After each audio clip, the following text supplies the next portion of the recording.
Hey there, so in today's brief episode I've actually got a question to ask any of you that listen and watch to this podcast. So if you are into pigeons, whether it be racing pigeons, fancy pigeons, roller pigeons, whatever type of pigeons that you're into, I've been thinking about an idea for a long time. And I've toyed with doing it, nearly did it, didn't do it, what have you. So here's the question.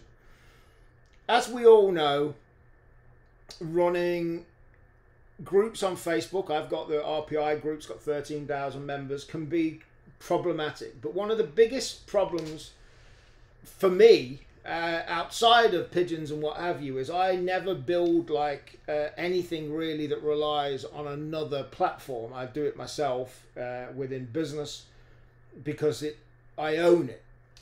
And we've seen groups where I saw a 50,000 member pigeon group get taken down and closed down on Facebook.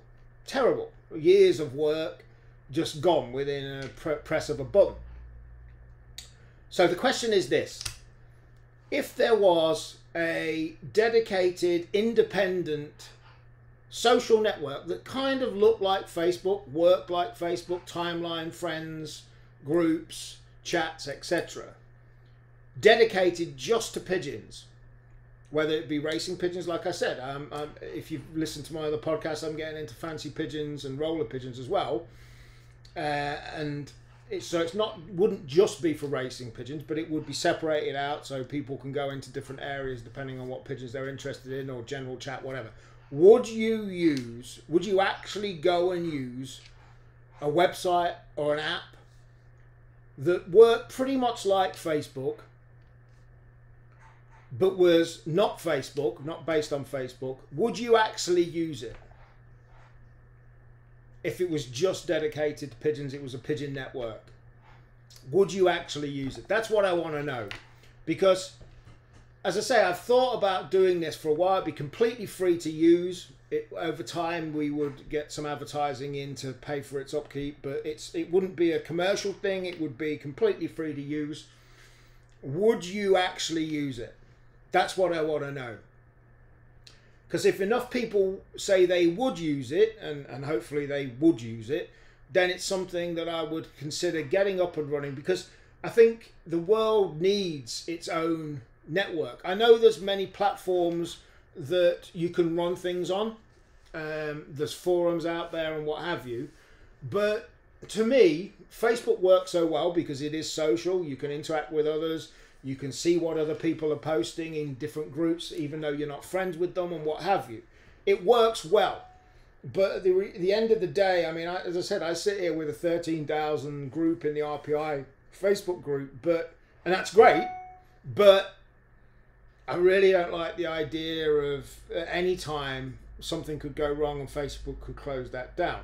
I also don't like the ridiculous rules about posting livestock on Facebook can get you banned and all of that stuff. So this would be a network where, as long as people are kind, courteous, and are not doing things they really shouldn't be doing, wouldn't have any of them restrictions.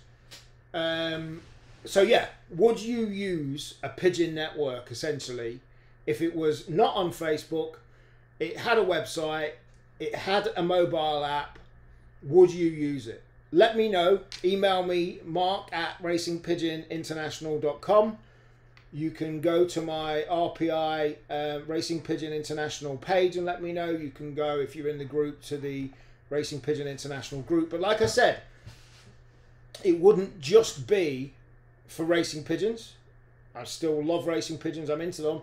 But the more I've seen the fancy pigeon world, the roller pigeon world, I think there's a need more than ever for all kinds of pigeons. So it would be a pigeon network, but like I said, it would be like Facebook, where if you're into racing pigeons only, there are racing pigeon groups that other people can set up groups within the network, just like Facebook. You can pretty much do your own thing as long as it's kind, courteous, and respectful, and not breaking the law.